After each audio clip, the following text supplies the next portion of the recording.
Hello, it's a few minutes after the start time, so I think I will get us started and hopefully people will catch up as they trickle in. Hello, welcome to the second conversation in dieDAS's third annual Walk and Talk.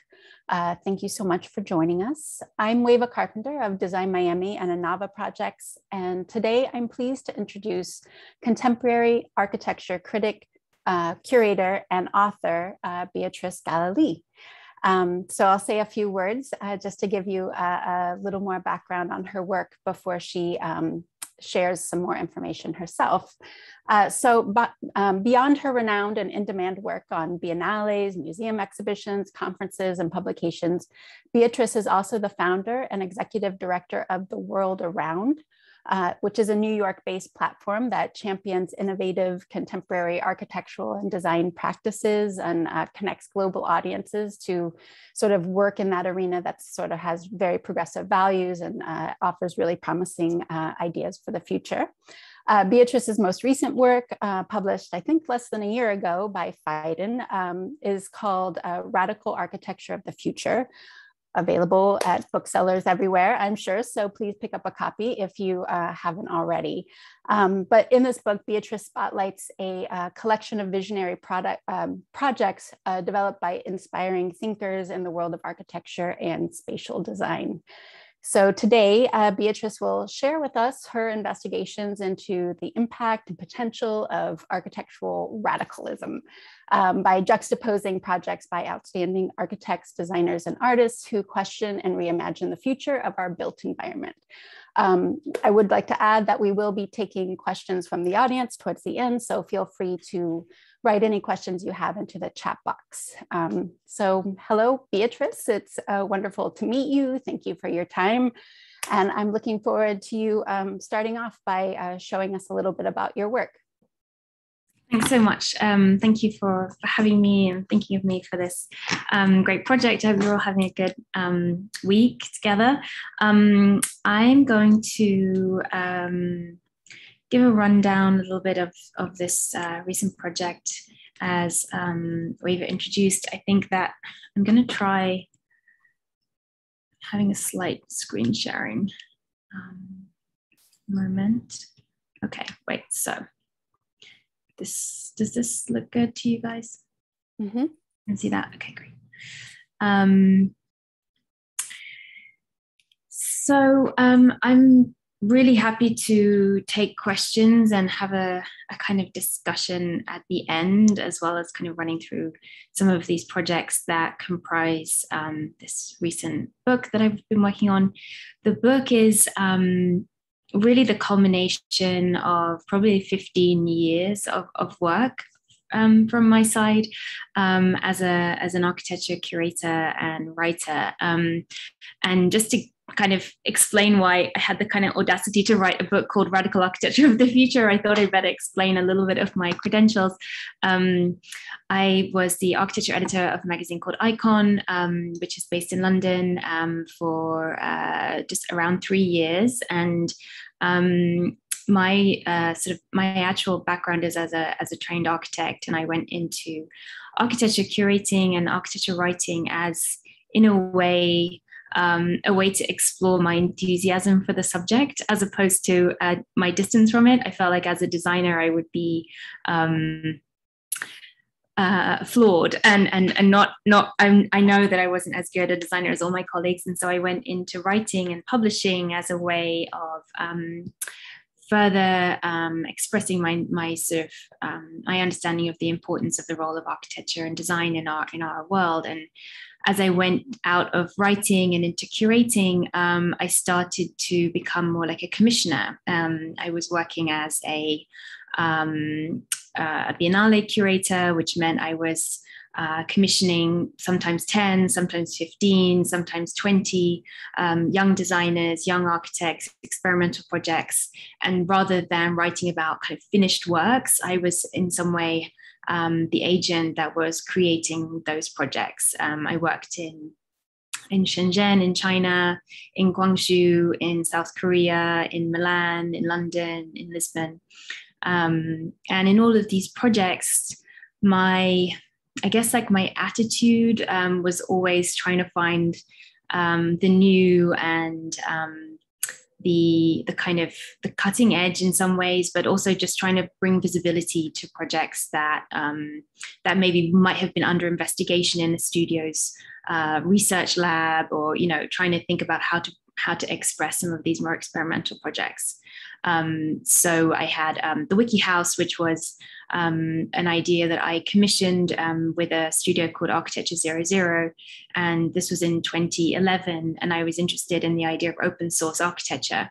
And they responded to my brief by inventing an open source architectural project, which is called the Wiki House, which went on to be a real open source architecture project, which you can participate in. And actually they have a kind of product line now.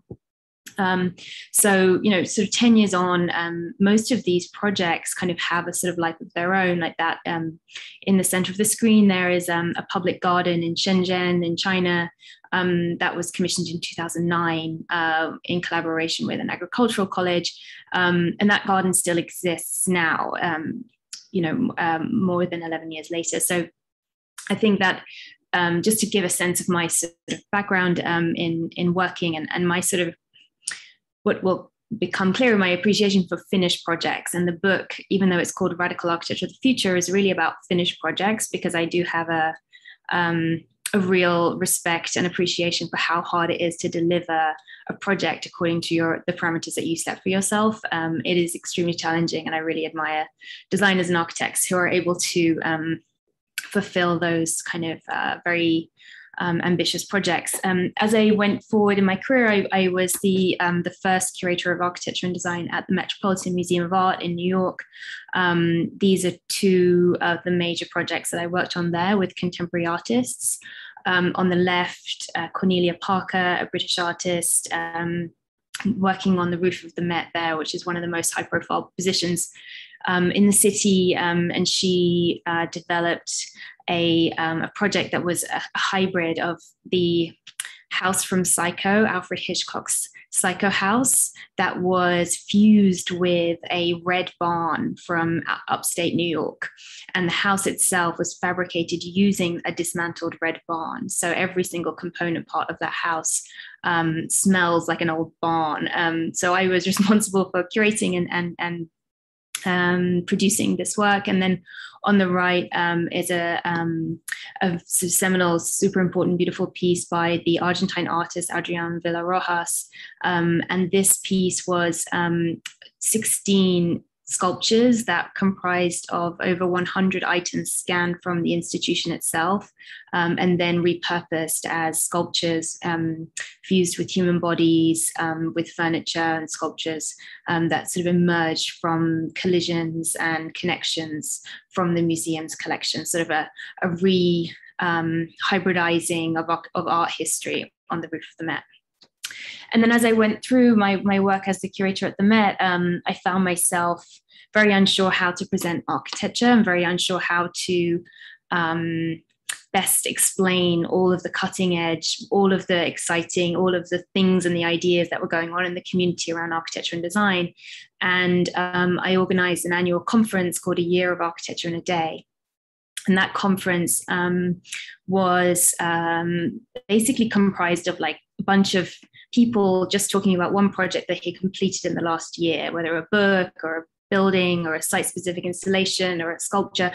And that day-long conference became very successful and actually led to me leaving the Met and starting my own institution, which we've mentioned, called The World Around. So sort of independent curating to institution to independent institution. And I'm going to give a little, we made a short film that probably best explains what we've been up to with The World Around. Let's see if this works. You live a designed life. The office you work in, the transport you use to get there. You live inside of a designed environment. What will constitute the 21st century architecture? These fields have real implications for the built environment and where we place value as a society. Nature, culture, and business, even life itself, are now design projects. It is our responsibility to try to reflect on it, but also create something maybe more productive and new out of that.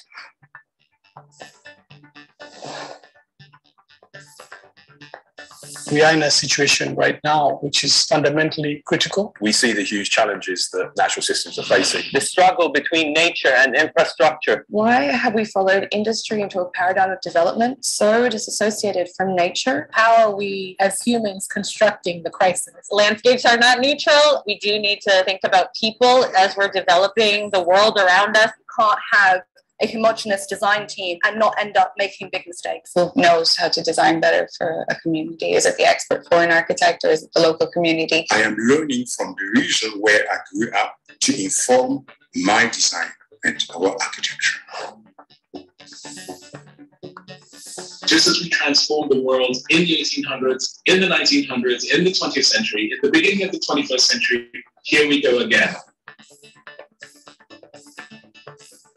We have to reimagine together. In many ways, the future is a verb, not a noun. It's something that we all play a role in actively shaping and defining. The 21st century's most valuable resource is you.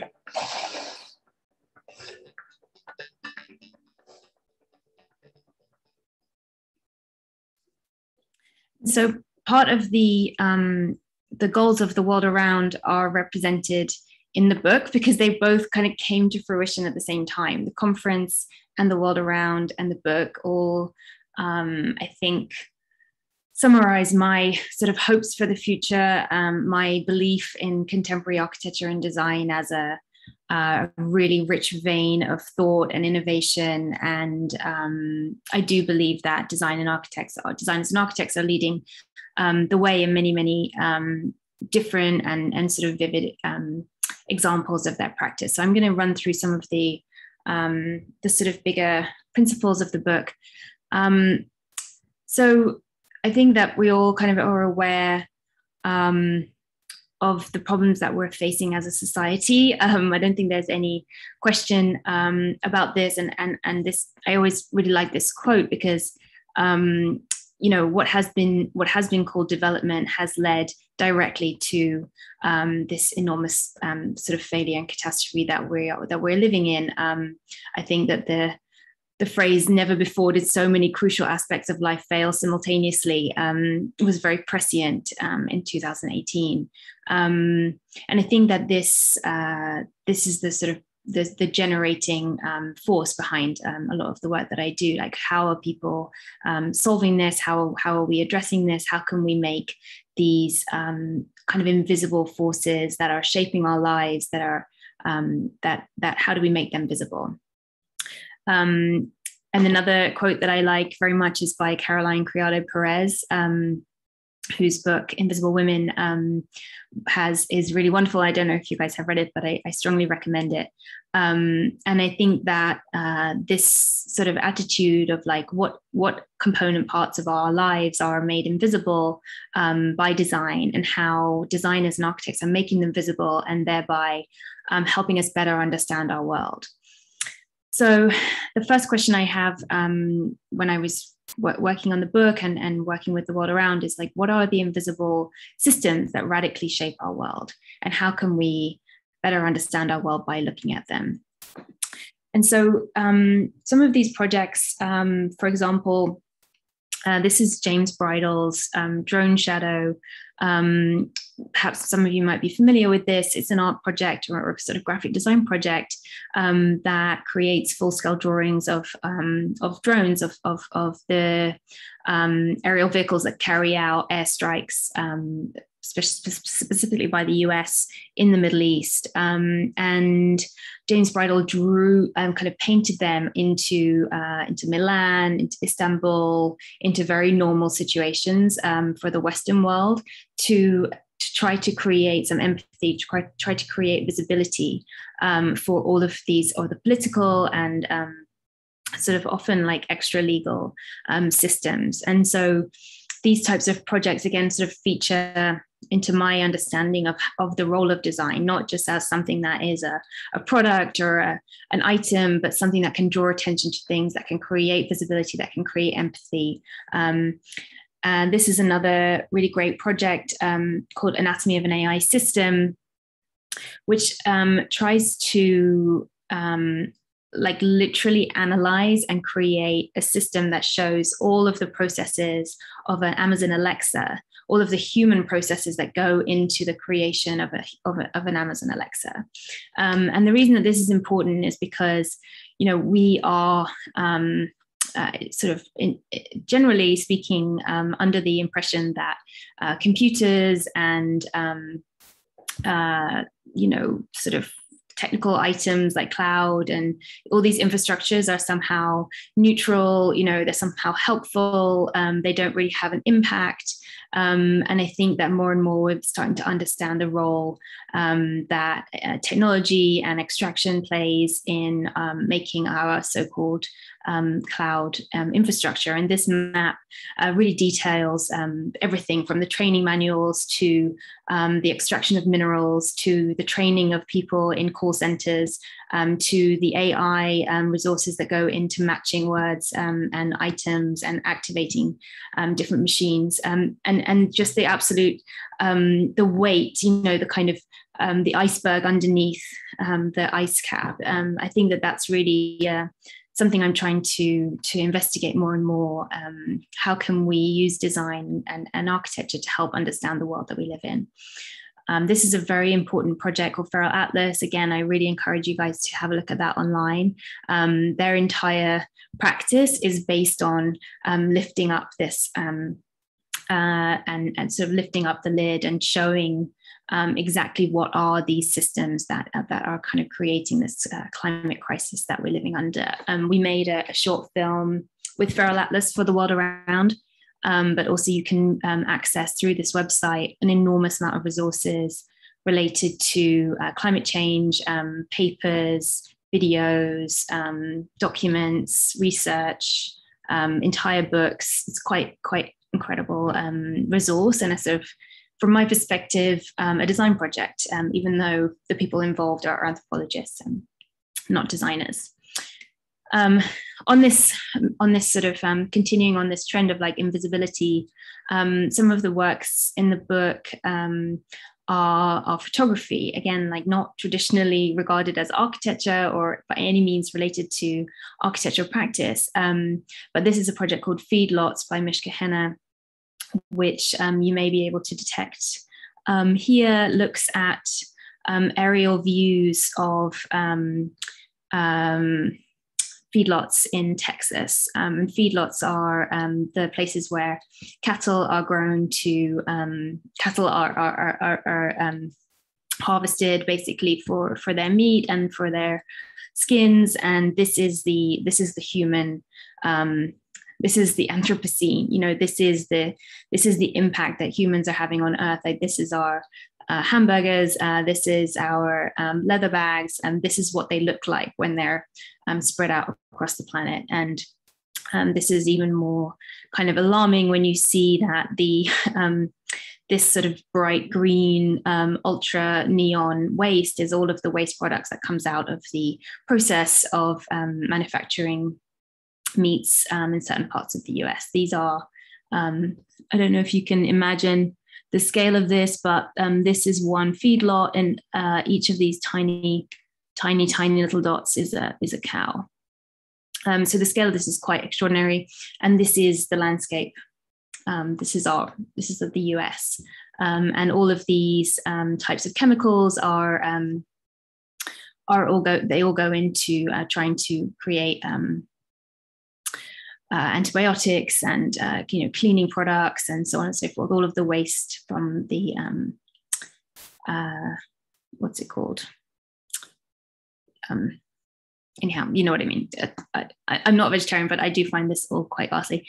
And then the other component parts of this sort of trend of like invisibility, especially in the US, and profoundly in this work by Amanda Williams, looks at race.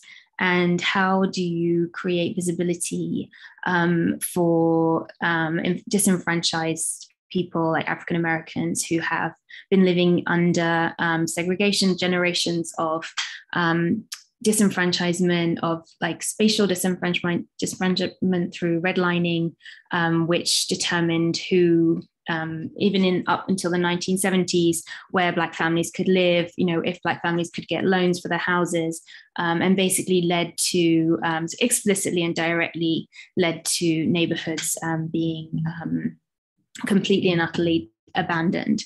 And her work goes into some of these areas where there are many lots that are destined for demolition. And she paints these houses that are abandoned and are marked for demolition in colors that represent African-American symbols. So a particular purple, a particular blue that's used for hair product, a particular orange that's used for, that is like the signature kind of chip bag from this local community, and how does her work create visibility for the African American experience in the south side of Chicago, and that work in particular has now been collected by MoMA, and is actually recently in the New York Times as one of the most important projects of the last sort of 20 years, architectural projects of the last 20 years. Again, this is not a design project. It's not a building. It's not wasting anything. It's not building anything. It's simply trying to demonstrate and activate imagination.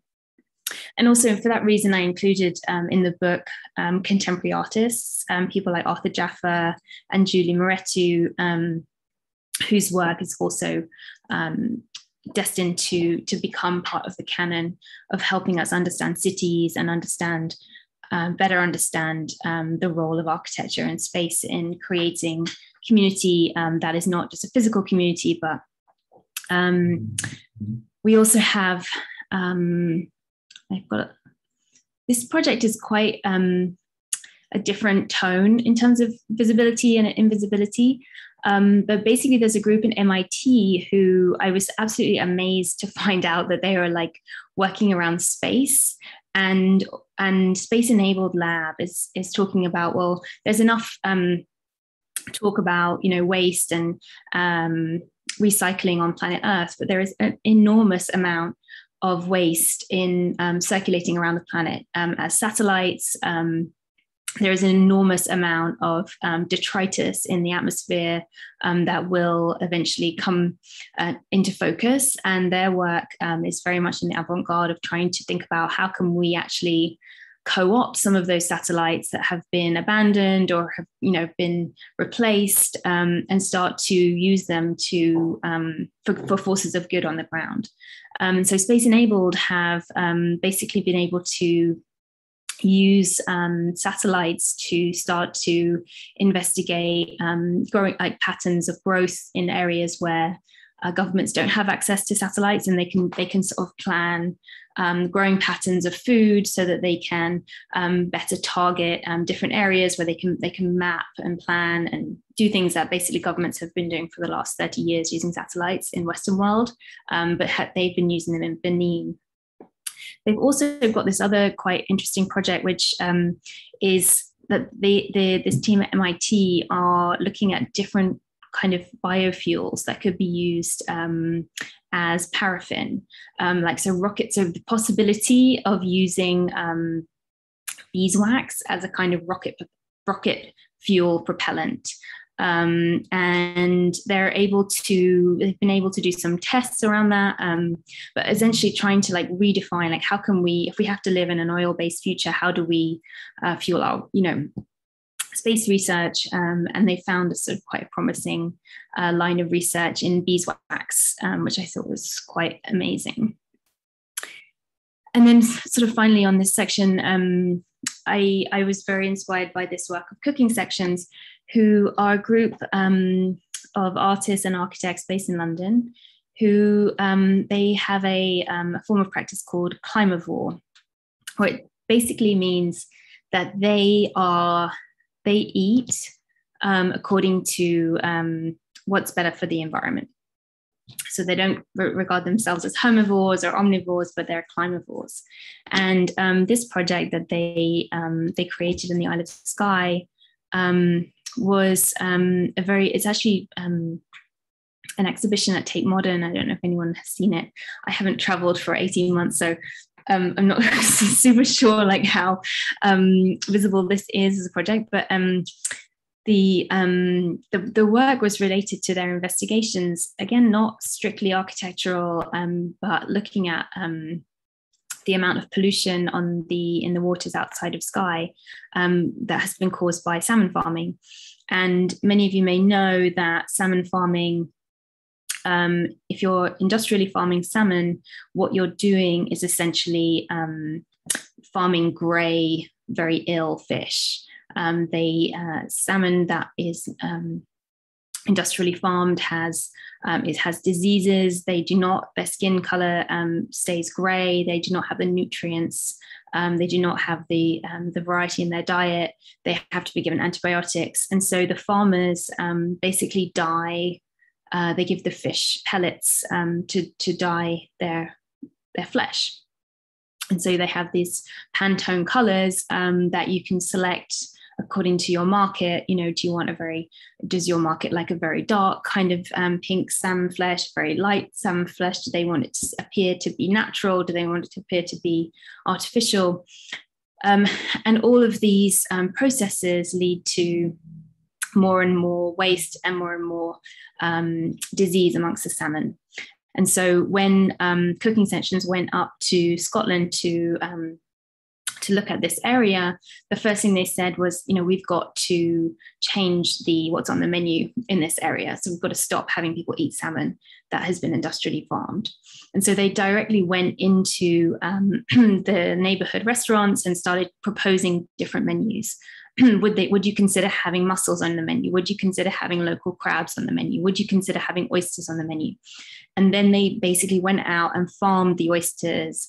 They developed and designed the outputs for the mussels to grow, so that the restaurants themselves would be motivated to put something different on the menu.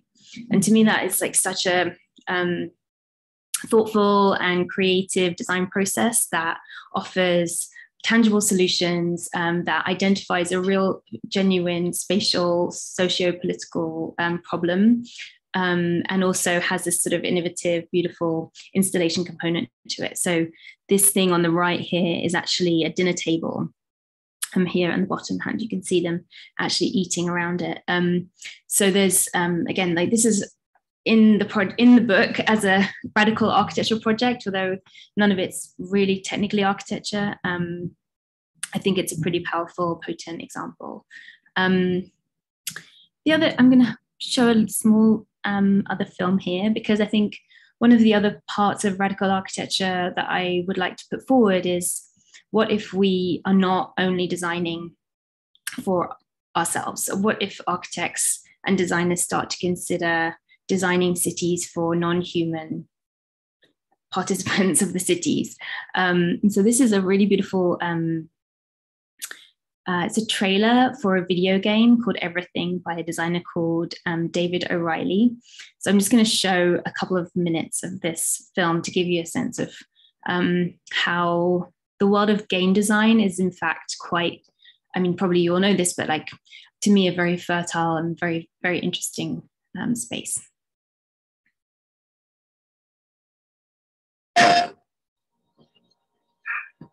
One of the first things which everybody should understand is that every creature in the universe that is in any way sensitive and in any manner of speaking conscious regards itself as a human being. It knows and is aware of a hierarchy of beings above it and a hierarchy of beings below it. That is to say that wherever you are and whoever you are and whatever you are, you're in the middle. That's the game. Your senses extend a certain direction, in all directions, and therefore give you the impression of being in the middle. Because the definition of a person is where you look from. Everything in the world feels like that. And also it has its own kind. You see spiders and hydras and sea urchins and so on don't look very natural to us. We say, well, I wouldn't want to look like that. But they say when they see us, well, what kind of an awful thing is that? And what a lot of nonsense it does. Now, we come here right at the start to an extremely important principle, which is the different points of view you get when you change your level of magnification. That is to say, you can look at something with a microscope and see it a certain way. You can look at it with a naked eye and see it in a certain way. You look at it with a telescope and you see it in another way. Now, which level of magnification is the correct one? Well, obviously, they're all correct. They're just different points of view. When we examine our bloodstreams under a microscope, we see there's one hell of a fight going on. All sorts of microorganisms are chewing each other up. And if we got overly fascinated with our view of our own bloodstreams in the microscope, we should start taking sides, which would be fatal, because the health of our organism depends on the continuance of this battle. What is, in other words, conflict at one level of magnification is harmony at a higher level. And could it possibly be, therefore, that we, with all our problems, conflicts, neuroses, sicknesses, political outrages, wars, tortures, and everything that goes on in human life, are a state of conflict, which can be seen in a larger perspective as a situation of harmony? Every minute little fruit fly or gnat or bacterium, I will go so far as to say, is an event upon which this whole cosmos depends. This thing goes both ways. It's not only that every little organism which exists depends on its total environment. The reverse is also true, that the total environment depends on each and every one. So I'm gonna, sorry, I just stopped that a little bit early. In that sort of vein, this is a project by Thomas Thwaites, which I think has a similar ethos, and I think that many projects of recent time think about that idea that Alan Watts is the overview of that of the Everything game, and this is Thomas Thwaites' Goatman.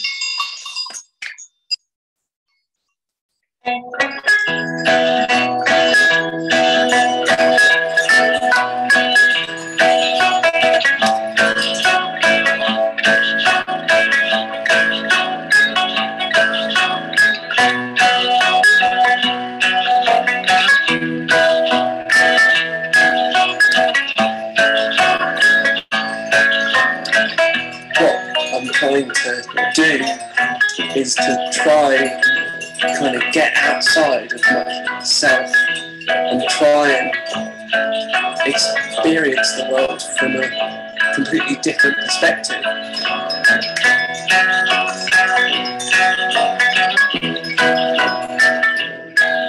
And jointly to Thomas Thwaites, creating prosthetic extensions of his limbs.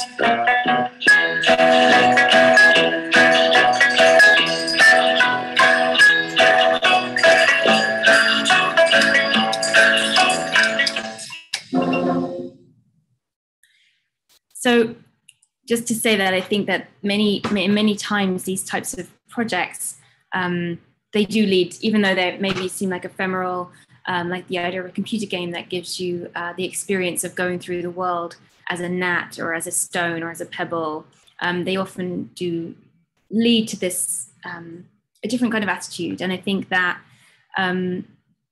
one of the other things I want to finally talk about is the idea of a global canon, the kind of the idea of revisiting a global canon started for me when I was looking at the work of the Bolivian architect Freddy Mamani Silvestre.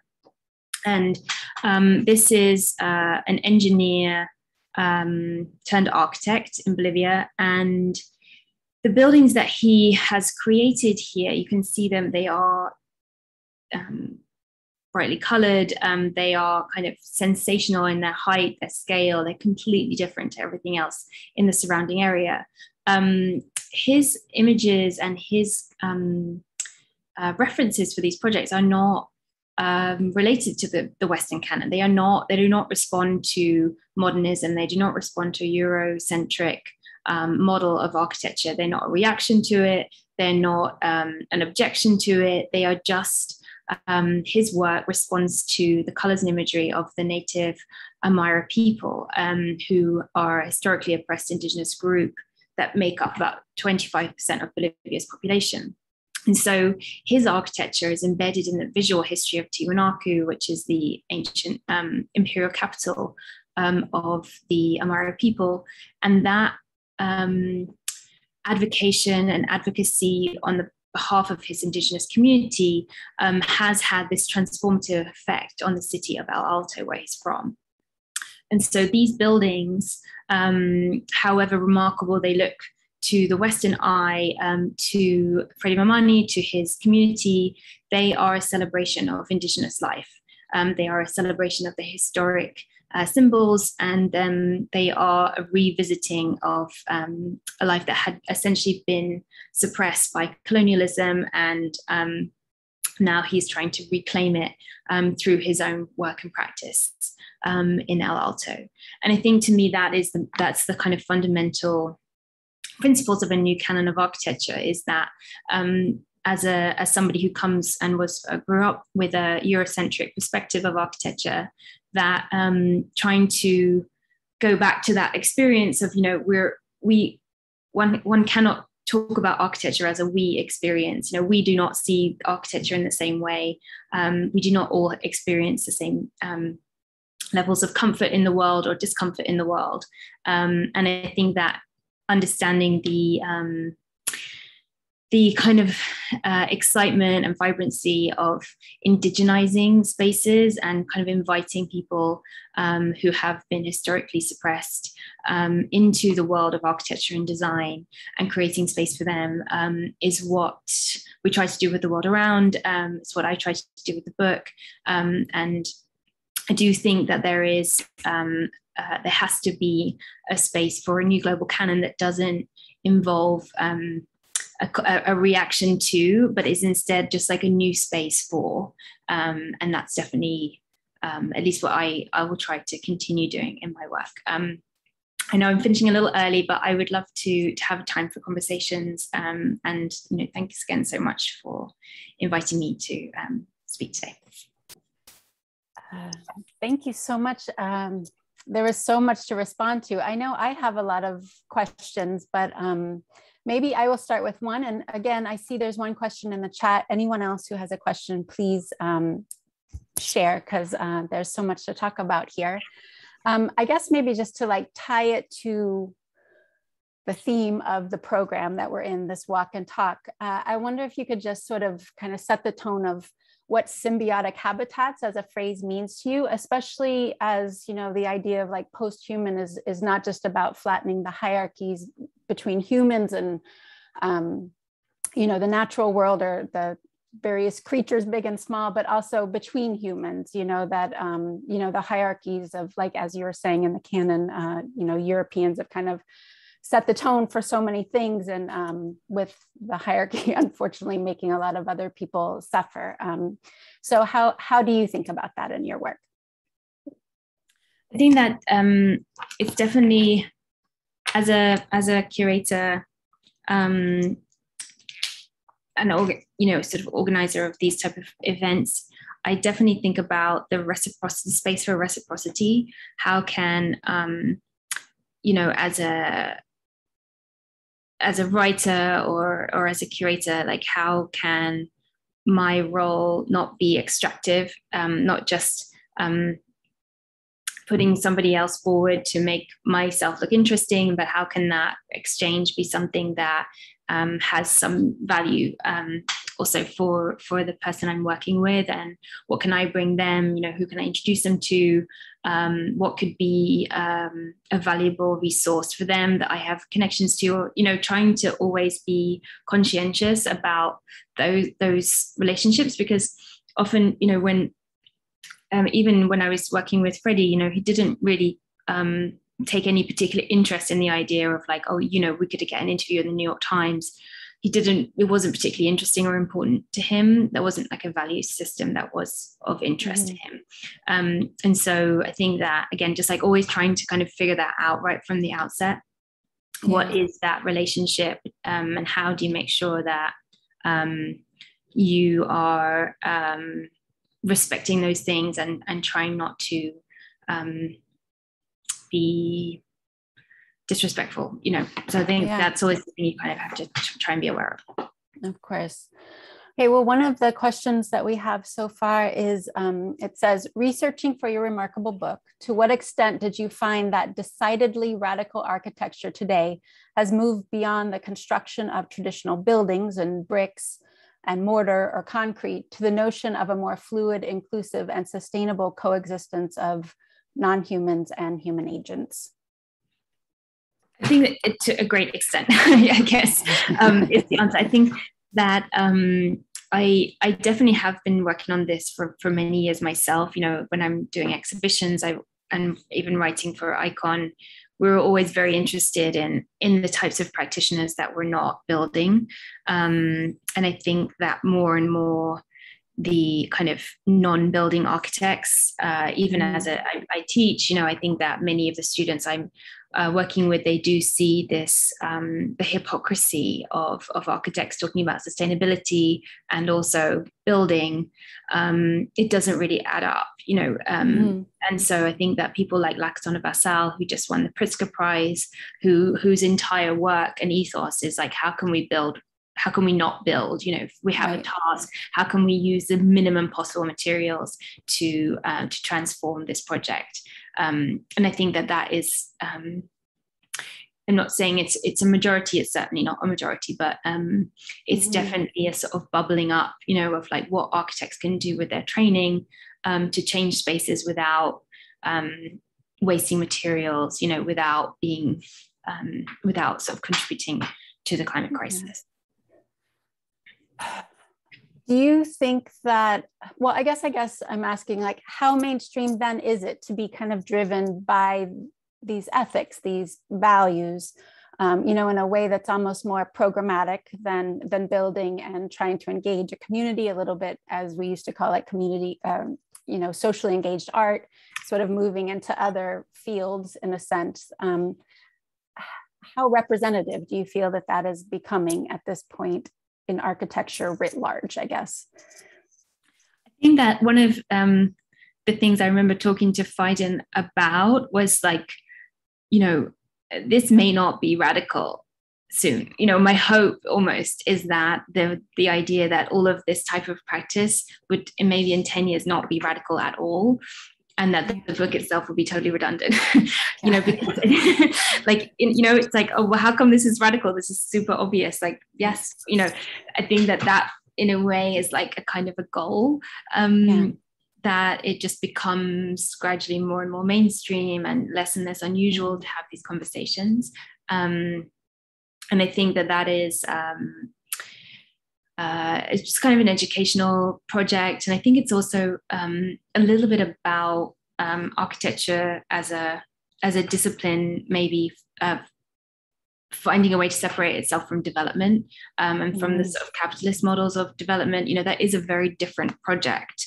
It's not necessarily the same thinking anymore. Like there are these many different sort of factions. And I think one of the interesting things about the idea of a global canon is that even the premise of a canon is probably too Western, in its intent. And maybe there doesn't need to be that thing. And maybe everything is a lot more sort of bespoke and local. Yeah.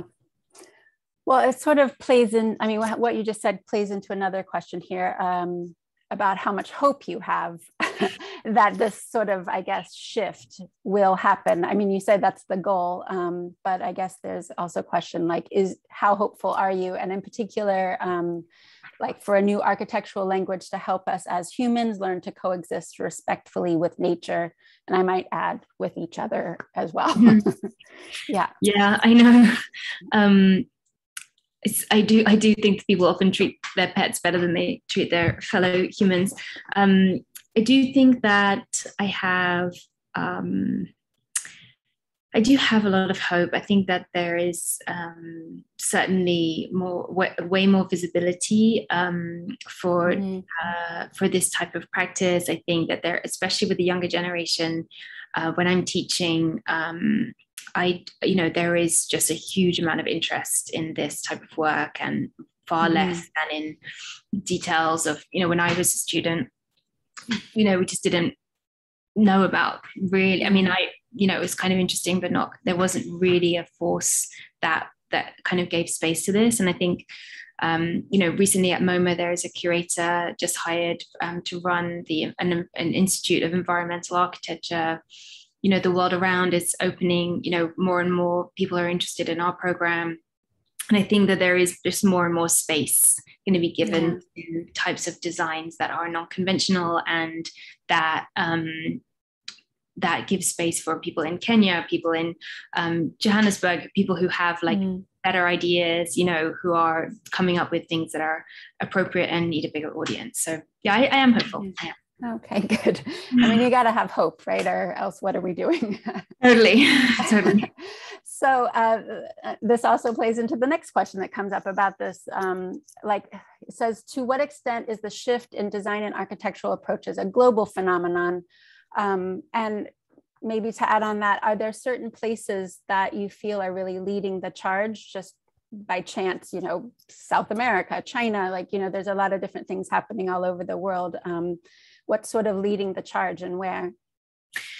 Yeah, I think that certainly in giving space to Indigenous voices in Latin America and now in the US and Australia, that is something that's there's definitely way more interest in space for that discussion. I think that those places that are going to be, there is this sort of perversity that the people that are creating all the climate problems are in the north, and people that are going to be facing the consequences of those are in the global south. And so that does create more imagination and more ingenuity in the global south in particular. And I think that, we had this group called The Impossible Future, who are from Argentina, who are, their whole ethos is you have to first imagine a better future and then you can build it.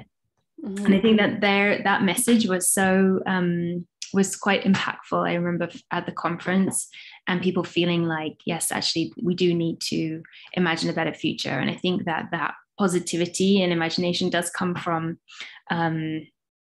areas that are most at risk, high risk for facing flooding and temperature changes and so on and so forth. Yeah. I heard a statistic in this week, and I'm sorry, I can't quote it exactly, but it's something like that. The urban footprint that humans have globally is going to double in 20 years, in our lifetime sort of scenario, which implies a lot of building is going to be happening. And, at this time, at least I don't know of a lot of other models that aren't these sort of developer capitalist kind of doing it for profit. Do you have any models or projects or practitioners to cite that seem to offer some hope of how to deal with this problem of just urbanization explosion, even more than what we've experienced already? Yeah, I think that it's a huge issue. I think that one of the projects that I was going to show today was Xu Tiantian, who is working in rural China. She's actually in this program tomorrow, so everyone come back tomorrow for her. She's incredible. Sorry, go ahead. Yeah, she's amazing, and you'll hear about it tomorrow. But she, in China, the the plan is not so much urban regeneration. You know, they're trying to actually create a more of a rural renaissance so that people are able to go back to the countryside and build and live there. And so there are a number of quite interesting projects in China that deal with the idea that urban centers may not be the best plan ever, and that maybe a good plan would be to create extremely good broadband networks, extremely effective infrastructure for trains and transport, and have people working at home in the countryside and developing ways of living and working that are sustainable, because urban centers are not going to be able to sustain that type of population growth. So I think that's, I mean, to me, that's a very interesting model. Yeah, no, it is. I think all of us in the pandemic too, there's been already, at least in America, you know, a mass kind of exodus to like out of the cities and into places where there's more space and more nature. So I can imagine that continuing as well. I don't think we have any more audience questions, so maybe I will do the last question because we're coming up on time. I guess, gosh, I have so many. Give me a moment. Let me like narrow it down. No rush. I know I was going on. Actually, I'm going to ask you two more questions because I have one more that I want to ask you, but it's not a happy one to end on. So I mean, with the world around, you know, I was reading about, I mean, I've heard of your work and it's great, but I was specifically kind of like looking into your work, you know, this week just to prepare. And I was reading about the way the world around defines itself. And, you know, you use the phrase kind of like progressive values. And also most of the work that you've presented in the book and today, you know, it has these sort of progressive values of, as you said, either like solving a problem physically or drawing attention to things that get overlooked. But we do happen to live in a time that is like so polarized, you know, it's like on the one hand, more and more people's eyes are opening to, you know, just the global scale of suffering, you know, in a million different ways. But then there's another sort of retrograde kind of uprising as well, you know, with like, you know, more white supremacist groups and on and on. Is that polarization, do you think, having any impact on design, architecture, and art, or is it really insulated from that kind of other way of thinking?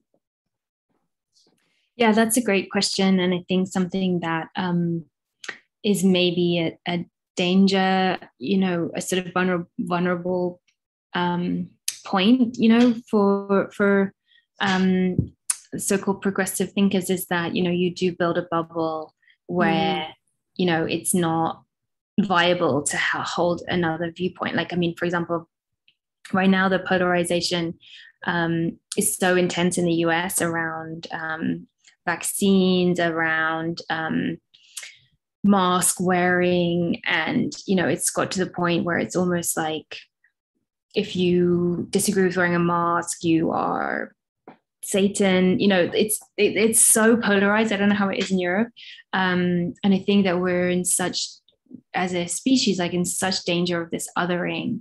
You know, I personally disagree, you know, think everyone should, you know, get vaccinated and wear a mask if they can, you know, but the idea that everyone becomes so selfish and so ostracized from the mainstream of conversation is really dangerous, and does, you know, there has to be some bridging, and maybe design and architecture is a good point for that bridge to take place.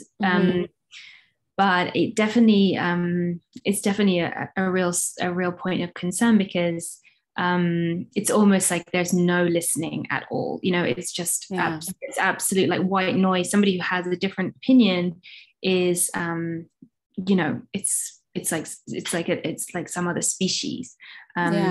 But I think that's part of like the nature. It's so, people are so far away from each other that the points of disagreement from each other's point of view are like not points of debate. You know, it's one thing if you're arguing about like how much taxes there should be or how much colleges should cost, you know, but I mean, it's another thing when you're talking about who has more value or not, who is more human than not. And Yeah, I don't know how to get past that. It's like a belief system, you know, and I think that actually we had Alice Rawson and Paolo Antonelli were talking about the Design Emergency Project that they have done. Yeah. And I think that there are so many interesting examples of campaigns. And I mean, we also had 4 Freedoms speaking at the World Around, and they have this incredibly positive, optimistic, you know, life affirming approach, you know, where they have like, you know,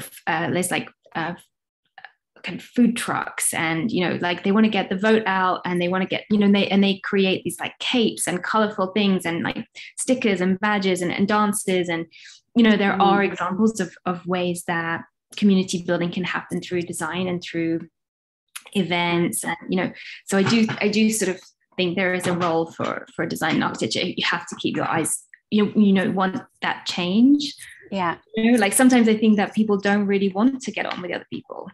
And that's the problem. If you kind of have to want to understand the other side a little bit, and then you know. All right. Well, let's end on something positive. Okay. Can you name 1 or 2 just projects that like absolutely give you hope for the future, where you're just like, it makes you feel like we're going to be okay as a species and a planet? Is there one?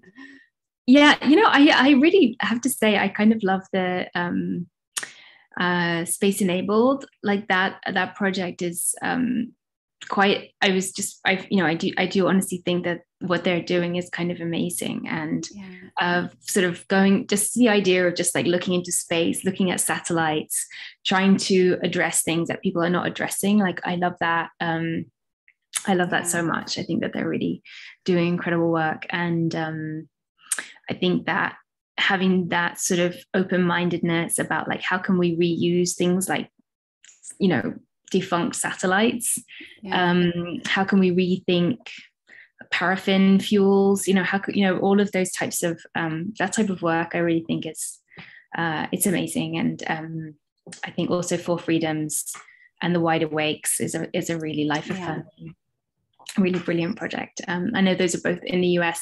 The other people I mentioned before, The Impossible Future, El Futuro Imposible, I really recommend checking out their website, because they have also this really beautiful aesthetic and very, very powerful sort of attitude. I think that's could be very infectious, and I definitely recommend. They're from Argentina, so yeah, we could use some joy right now. Yeah, I would check those ones out.